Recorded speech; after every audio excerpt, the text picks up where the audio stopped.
Hello and welcome to Wait, It Gets Better, the improvisational storytelling podcast. Every week, we, your hosts, gather together like sacred storytellers, like sacred lore keepers, and we keep the lore for you, the future generations. You're welcome. I'm, of course, Levi. I'm Reed. And I'm Seth. And we are here to tell you a story. Sit by the fire, get comfortable, have some popcorn. It was a dark and stormy night. Yeah, exactly. Some friends were gathered around a campfire. Yes, there was a microphone for some Levi reason. stood up and said, Last week on Wait, It Gets Better. Last week on Wait, It Gets Better, we started our new story, which was kind of an interesting amalgamation of things, and I'm still trying to personally figure out how I am going to make it work in my own brain. But I'll give you guys the rundown. Levi had Pantheon, Reed had genre, Seth had magic system. Reed's genre was a sort of plane crash survival in the Pacific Northwest. I think we said, where did we say? The Northwest Territories? Yeah, kind of British Columbia. Area. Up, right. Just a wilderness survival adventure. Seth mentioned The Edge, I think was a movie. Right, and I have seen that years ago, and yeah. I just rewatched it the other day. Anyways. Because of this, but anyways. Yeah, so that was his story element. So plane crash, survival, things like that. He initially said 3 people, but we went with, I think, 8 or 9 people.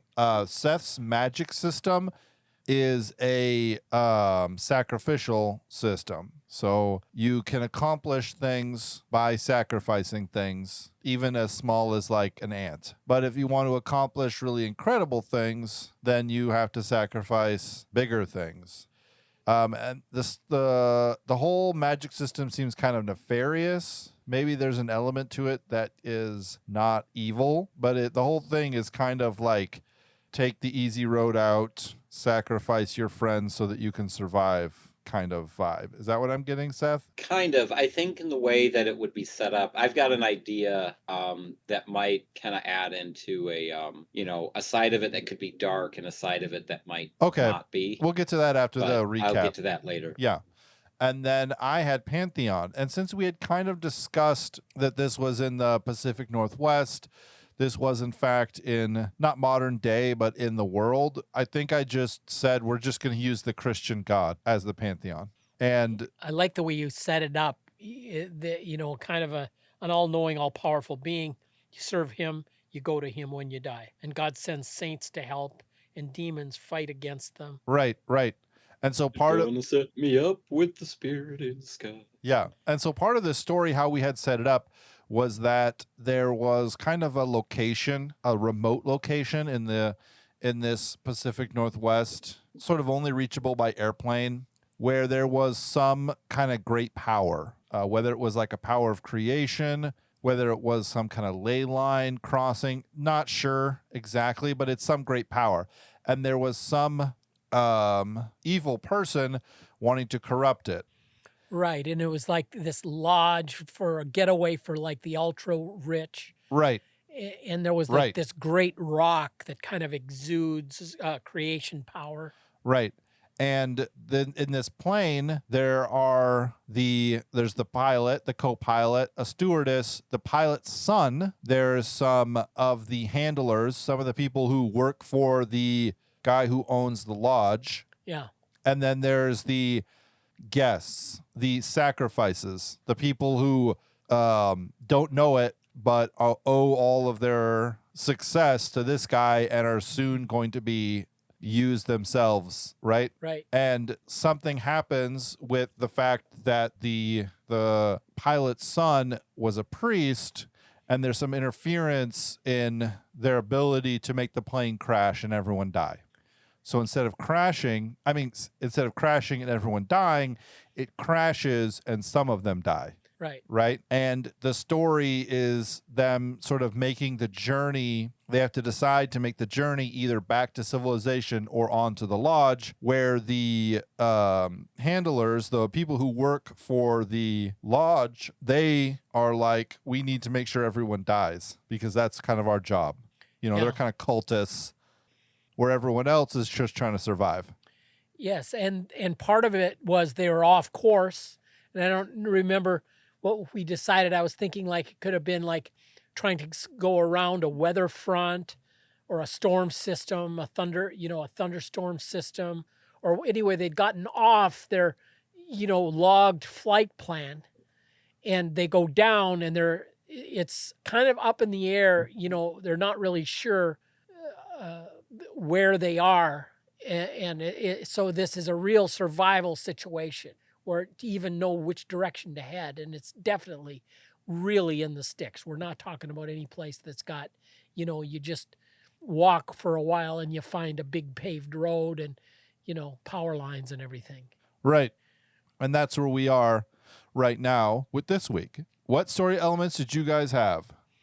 I have Wise Old Woman. I have anti-hero. And I have fighting style. Mine was really difficult this week. I'm not going to lie. Seth, you want to go first with the anti-hero? Sure. Unless anyone else has so any I had kind world of a- building stuff they want to add. It might be easier to just slip mine in now because Okay. it's another element. It turns out they're completely remote, right?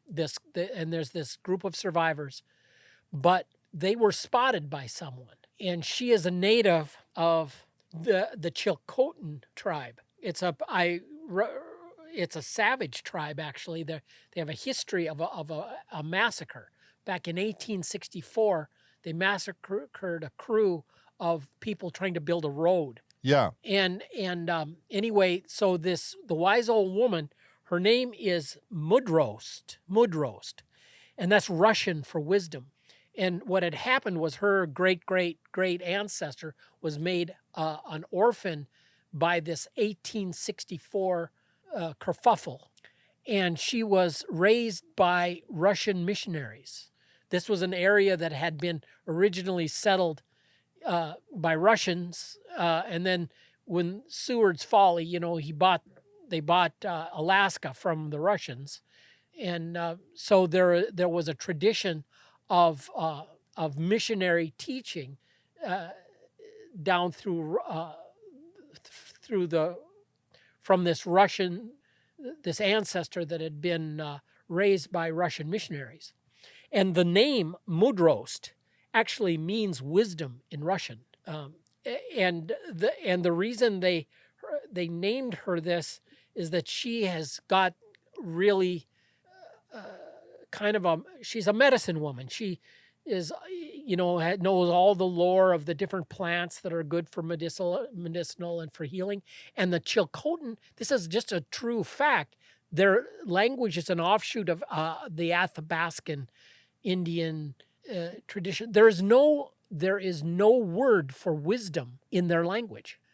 And it was clear that this woman had this sort of effect on, among her people. She would help people who were sick, and she would help people that were struggling. And of course, she was steeped in the religion, the Christianity that her ancestor had learned from the Russian missionaries.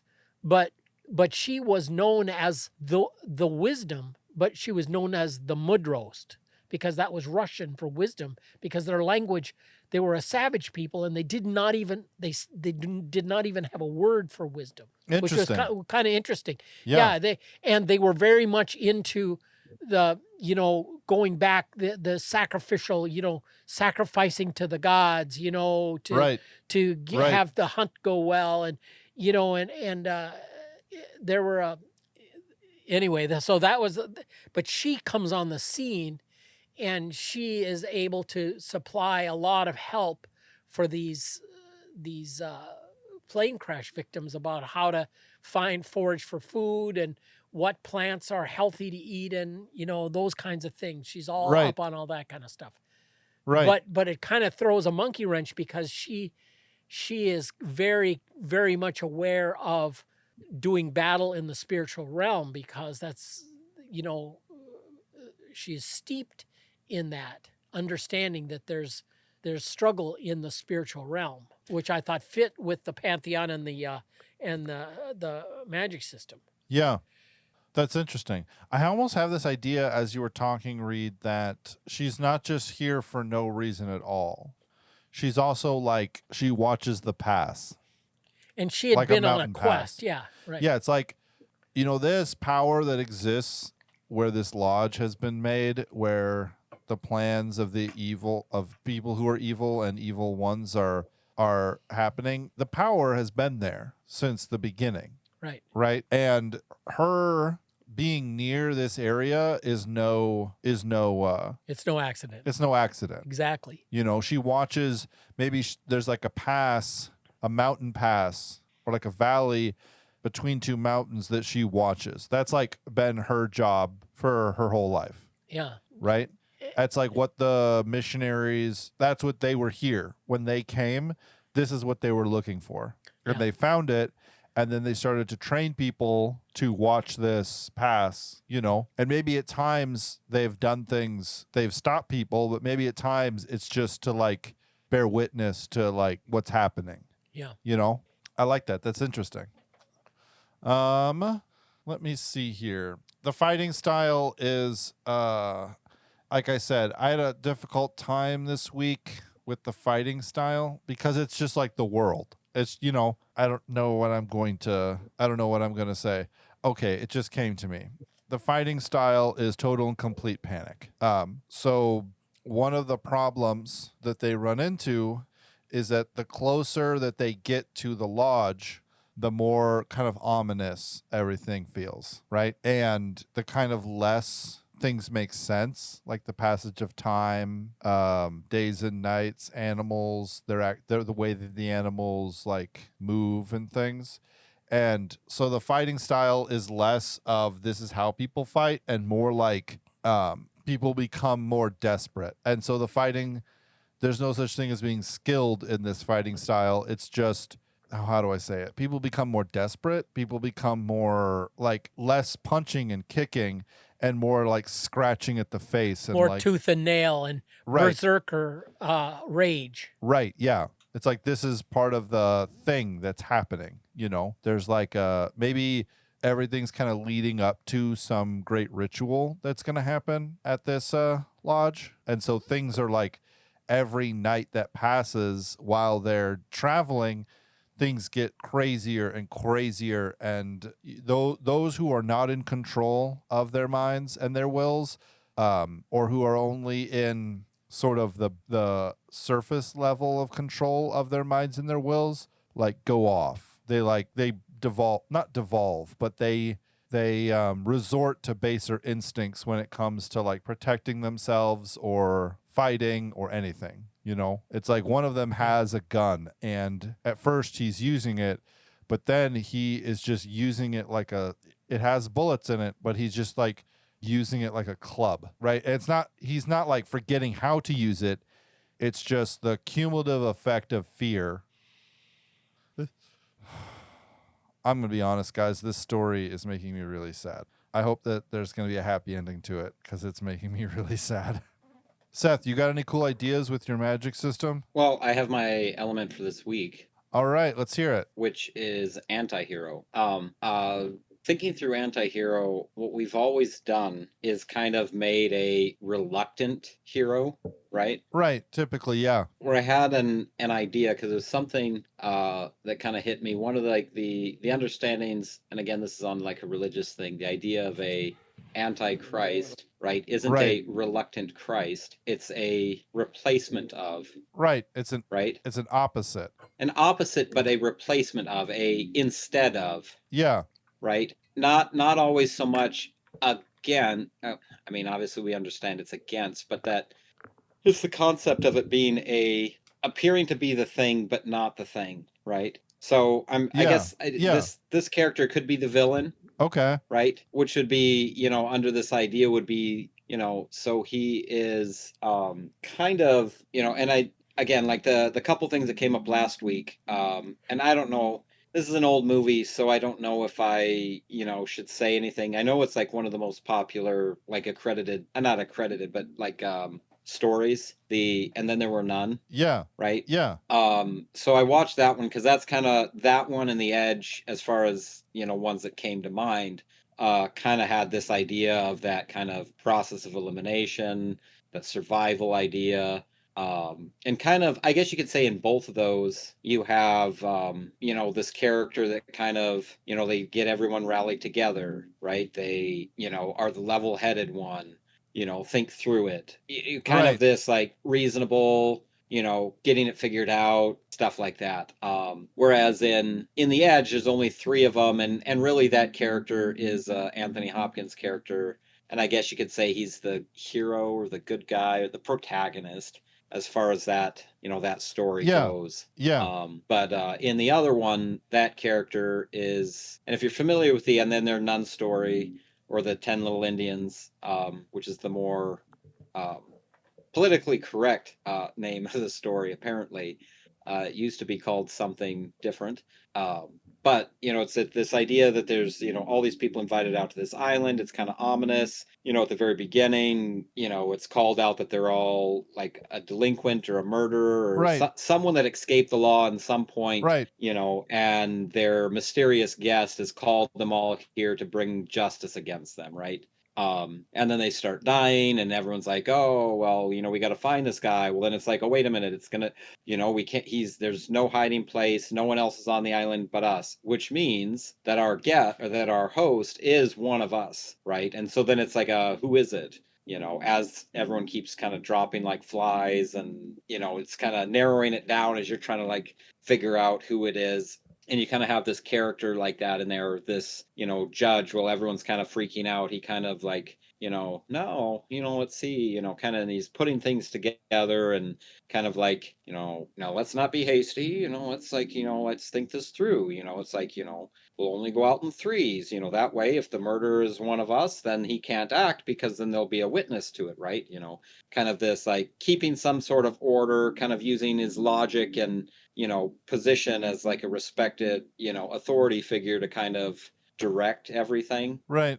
Big shocker to anyone who hasn't seen it, but sorry if that ruins it for you. If you watch the movie, it's pretty much a dead giveaway. He's the guy. But I like that. But A that kind dead of like giveaway. It's a really good play on words. Thank you. dead giveaway. Yeah. Yeah. And mostly because anyways, I don't need to talk about that, but anyways, that idea of that character that is, at the same time could be the bad guy, right? But everyone's kind of like half trusting him because he seems to be the guy that's keeping it level headed and, kind of instigating a little bit of things that are keeping order and, kind of, all this stuff. And so with this idea, I was thinking of a character that instead of being an anti-hero as in a reluctant hero, right? Someone kind of like that is in fact not the hero, but a replacement of the hero. The idea that, in a sense, if they are, because it's like this, the battle, is it against surviving or is it against the unseen powers that are affecting people Right. and kind of driving this other thing, right? And so if really the problem can be made in an idea of survival, right? Simply, finding enough water, getting shelter, right? And someone comes in and is offering that, right? It's a replacement hero. It's a, kind of a, there's like 5 or 6 different stories that I'm aware of, but the names aren't coming to mind, where it's like, they kind of get somewhere with it, but then it's like that enticement to just kind of like accomplish this thing. What is it? Ah, man, there's one particular story. It's like right on the tip of my brain tongue, and I can't remember what it is. But it's like, one of those things where it's like he thinks he's got, he did it. He got this accomplished and he's doing this, but then it's like, oh, what are you doing? What are you doing here? Like, no, burn that to the ground and go do this other thing. Oh, The Stand. That's what it is. That's the one that was on the tip of my tongue, right? In The Stand, where there's obviously something else going on in the background, but their idea is like, if we can get to, it's not Colorado Springs, Boulder, right?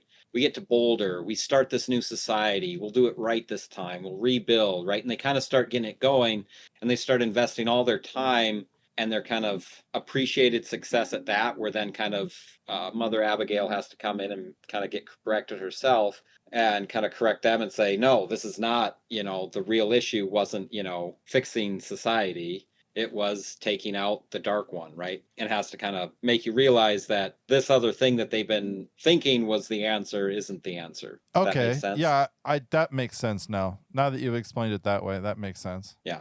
So this guy is one of the people on the plane. He's not one of the cultists, right? He'd be one of the people that they probably were planning to just have on there as a sacrifice, someone that was invited. I'd say that he probably has either some amount of respect, is an avid, camper, hiker, backpack, like, right, someone. And maybe he's not like everybody knows him, but he's like, he's in his element, right? It's like, okay, we got to have a fire, we got to have a this. And so kind of at first and throughout the story, he's getting everybody to stay calm. Okay, we need this much food, there's this many people, kind of that person that everyone can rely on. He's got a level head, he knows what we need, right? And I'm thinking too, as far as like being an anti-hero, I think on this thing we have the priest on there too, right? Where, in half a sense, he'll be like encouraging, oh man, this is terrible, Father, pray and bless us. And so he kind of plays that it's like, he's really playing in that, he's not ostracizing any group. He's trying to get everybody together and, really playing up this whole thing. And where that kind of leads to is that I think his interest in this is maybe academic, but getting this idea, I think that he's trying to set himself up. And maybe that's why he was invited, so they could kill him off, because they didn't want him to like spread a different idea. Right. But almost like any other cult, right? Where they set themselves up as that cult of personality, get a bunch of followers. That is actually his intention, is to set up his own society where he's kind of at the head of this system, where people are following him. People are, and if he can, if this rock thing, and he's been aware of it, he's hiked up here, in this area, and he's felt it, he knows, kind of all this stuff. And that's kind of his goal, is he wants to keep him alive, because he's trying to get to the rock or wherever this thing is and bamboozle everybody into his cult. Ooh, right? That's interesting. Okay. And so he's not necessarily on the cultist side, which does appear as like, the people that are, now it didn't happen. And so then they're, trying to get everybody killed. And of course he's stepping up, and it's like, okay, we have to stop this. And someone's going to stand watch and, by twos or whatever. And because like, he doesn't want this either. Right. And so he's kind of in the middle, but he's also not the good guy. Does that make sense? Yeah. I think so. What's his name? William Greenlee. William Greenlee. Sorry to anyone named William Greenlee. I'm not picking on you. Also, don't go starting cults. It's a bad idea. Yeah. Because he might be then picking on you. If you start cults, William, he's picking on you. So last week we were at kind of a place where we had kind of decided a bunch of stuff, and we had kind of left it at they needed to decide if they were going to go to the lodge, if they were going to head over the pass to the lodge, or if they were going to go back to town. When I say go back to town was, we know that we were traveling west, so let's go east. Or we know that the lodge is west of here, so let's continue to go west. Not like we'll go back to town because we can see the houses down the hill. Right. Yeah. So how do we want that to work out? Because that's kind of like a big decision. And I'd say it happens early on enough where even the good guys don't necessarily see what's going on yet. You know what I mean? Yeah. And there's an element that wants to like stay put and wait for people to come to the rescue. And they're in denial about the fact that if they send out search planes and stuff, they're not going to be looking here. Right. And there's a kind of a thing, well, we don't want to go just traipsing over, into the wilderness and get ourselves more lost, and there's, if I'm going to put out that kind of exertion, I want to make sure that it's going to be headed towards something that's reasonable. I don't want to, do something out of panic. Right. I think maybe a way for it to start out is, because again, you're going to have the group. We should have, let's say, if we know we're close enough to the coast, if we keep traveling west, right, we'll at least eventually get to the coast, right? Or right. past something. I don't know. That's just, And then you've got the group like, oh, well, we should stay near where the crash was because they'll be looking there. It's like, well, we went off course because of some, whatever it was. And so they're not going to look here. Right. And so kind of then that's where, someone like William comes in. It's like, okay, well, it just crashed, we need to make sure people aren't, sick, okay. So we set up something that's safe, here just in case they're searching. Right. He's always got kind of that agreeable solution, right? So we kind of set up here, we make sure we send a couple people out, we get our bearings, we see what's kind of in the area, and then we can, get our bearings of where, east, west, north, south, and then, take a couple days, there's a stream there where we're going to have water, we can forage a bit of food, so we're not just traipsing off into where we don't know, right? And kind of appeases it that way. So then it's like, okay, so then we stay here, then we can send a couple people out to kind of see where, what the landscape is, what the best way to get past here or there is, right? But then ultimately, kind of starts going, okay, well, let's move this way. And so then they kind of move, and does that make sense? I think so. Yeah. So explain it. Yeah. So instead of running off right away, right? Yeah. So you have, it's like, okay, so instead of just barreling off to the south, because as far as I know, there's nothing for miles, right? And so like at first it's like, okay, well, some people want to just start trekking. It's like, well, if you just start trekking, we have a stream right here. So we know we have water, for a little bit, and we can make a little bit of shelter with the, some of the plain stuff and, make a little barricade, and we'll be, protected a little bit here. And then kind of like venture out a little bit, so that if the plane crashed with the smoke and everything of that, if anyone's looking, they can find us here, right? But then we can get our bearings about where we're at, send out a couple people, to kind of see where, there might be, okay, if we go south, there's kind of an impassable ridge or whatever. So like we'd probably best go right. So kind of like giving options that make, more sense, but ultimately keep kind of playing into a settling down somewhere, moving closer to this place he wants to be, right? It's like by giving kind of the what's that? I just the whole thing about the tension between sending out scouting parties, for example, and keeping a home base, that kind of a thing. But when you're sending out, then there's the group that's going to want to, well, we ought to stay together, because better to face danger as a group, and we don't want to. What happens if somebody comes to rescue us and we've got a search party that's off to know who knows where, and we got to have that opens up options, but it also multiplies our potential difficulties. Anyway, do you hear what I'm saying? I was thinking about like the slasher movies, like, okay, let's see. I know you go, let's split up. You go and like go out into the shed and check out what's going on behind all those like chainsaws that are hanging up in the back of the shed, by yourself. You know what I'm saying? Oh, and here's the thing though, is that this William, he is using this. He's a well-acquainted user of this magic system. Right. So what he does is he orchestrates death and then miracle, right?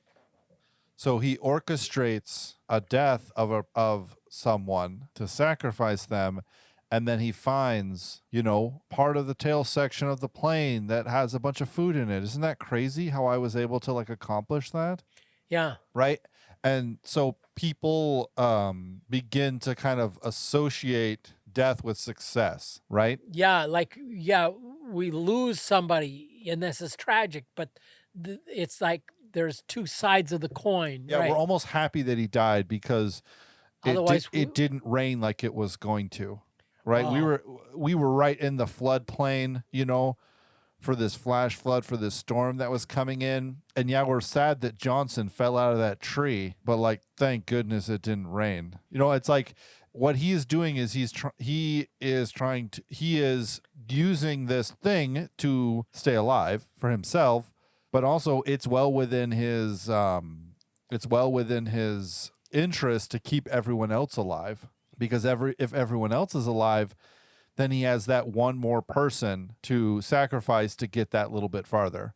And I would say almost like Pavlov's dog, certain of the people begin to kind of get trained, or after like 3 people die, right? Someone gets hurt and someone's like, where's William? Kind of up expectantly, because they've begun to like associate in their minds tragedy with William coming through.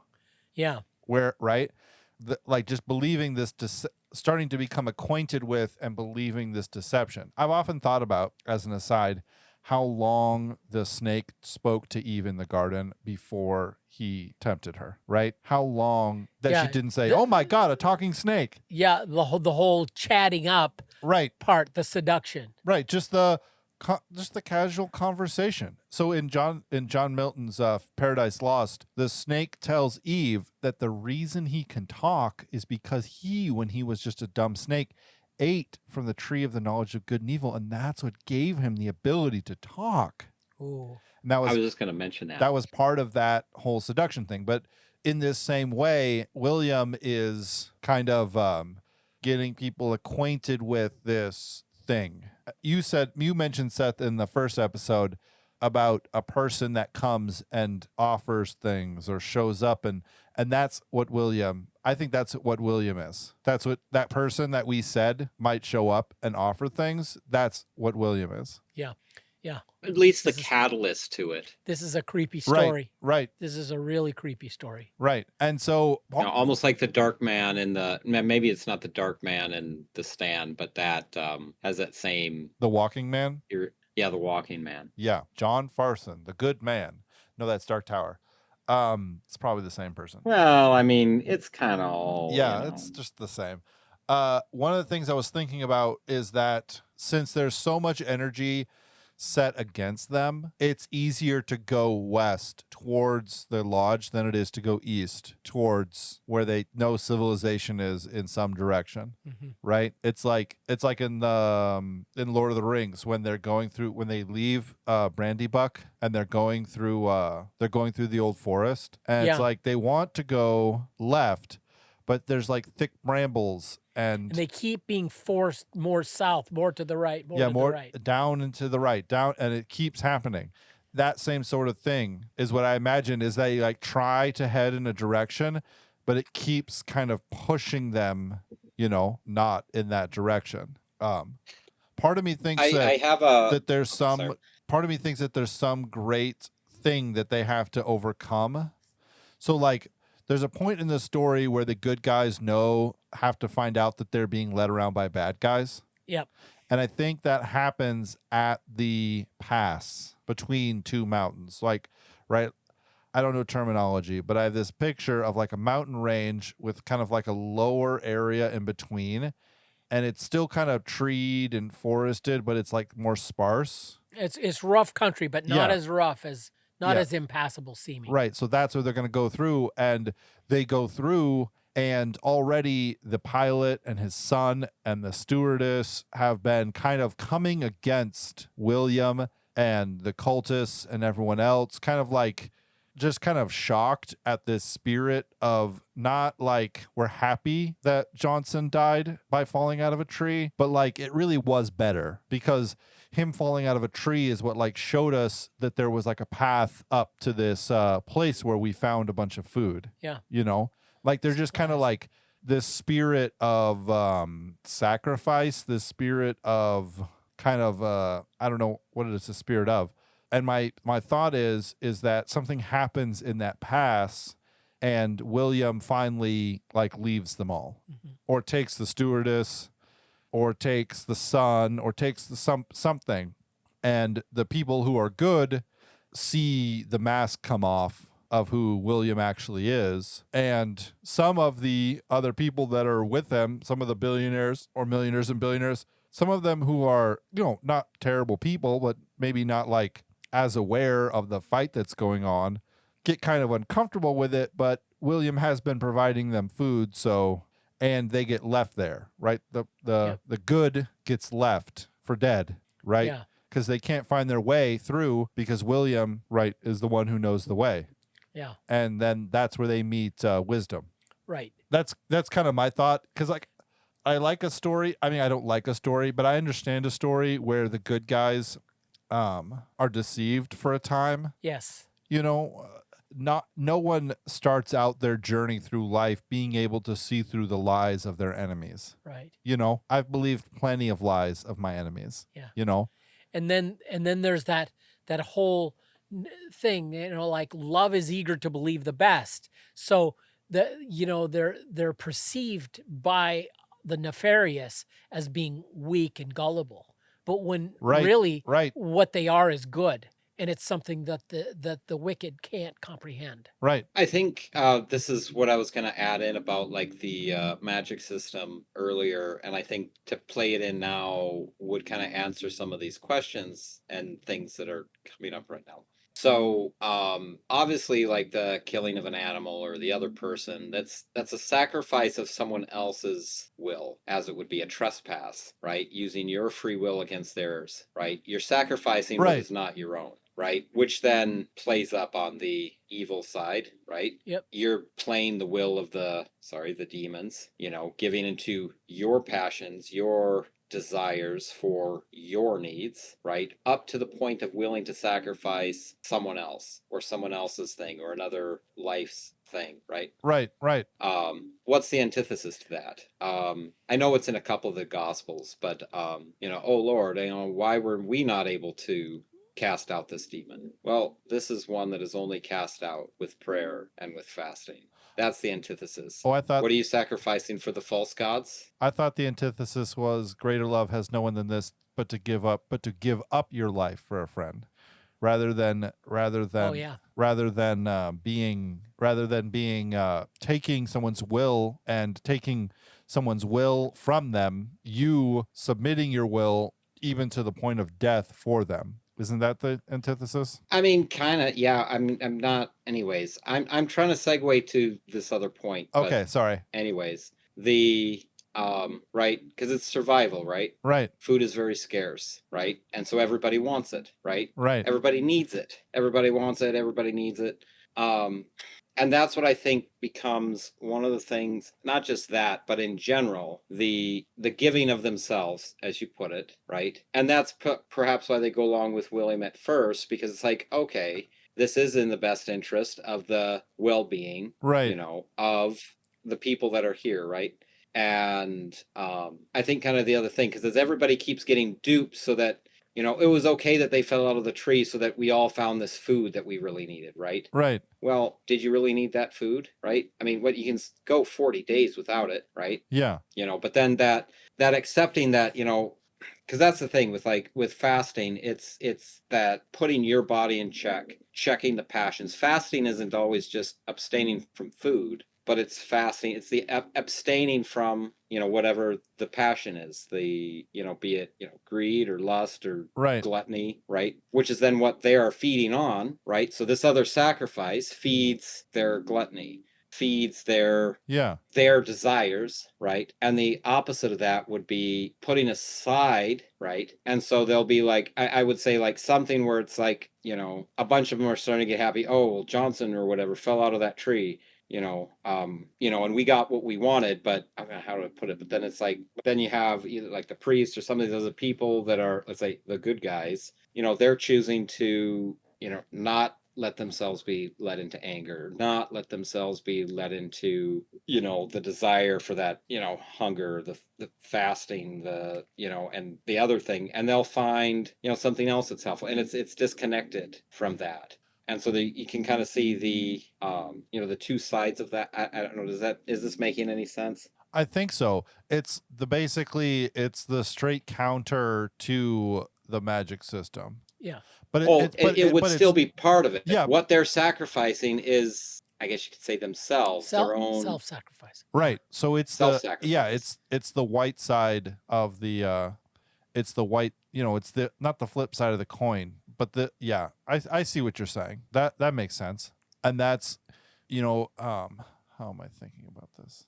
There's like this concept that they run up against, which is like at some point they have more than they know what to do with, right? And I think this is one of the moments where the good guys, basically, I don't say the good guys, but the people who are somewhat in control of their own will, right?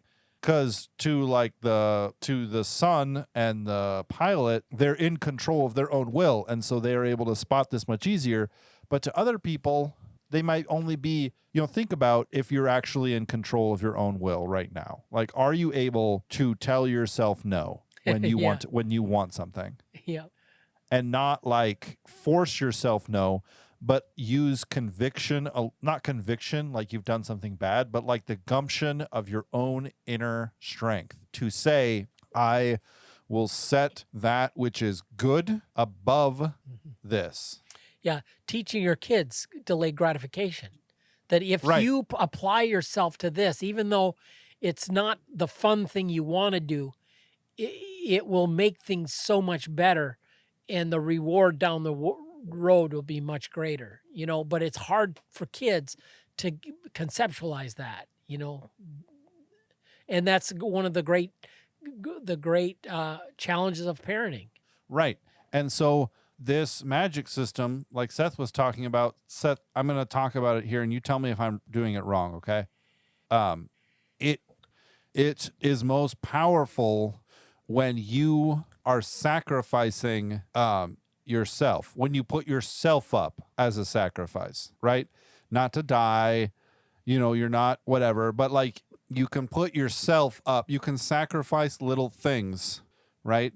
But the enemy has perverted it into, wouldn't it be so much easier if you just sacrificed other people's things or other people in order to achieve the thing that you want? Yeah, basically. Right?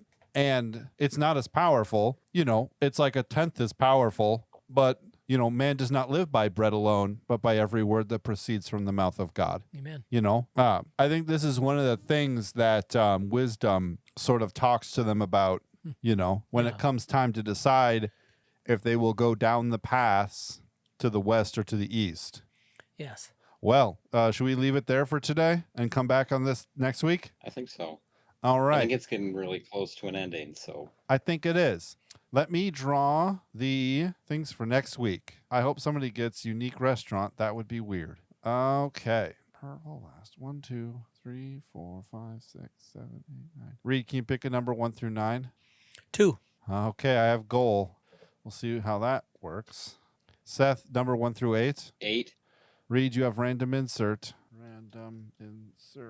And then I'll pick a number 1 through 7, 5.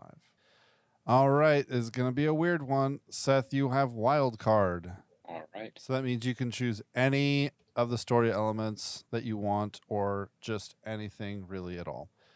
Random insert and wild card together is going to make for a very strange thing. But thankfully I have goal, so I have kind of a direction I can point us in. Okay.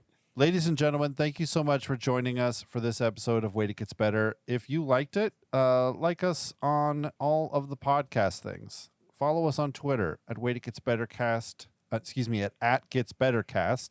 Email us if you have questions or comments about this episode at waititgetsbettercast@gmail.com. Tell your friends, tell your enemies, tell your grandmothers that we said hi. Thanks, everybody. Bye.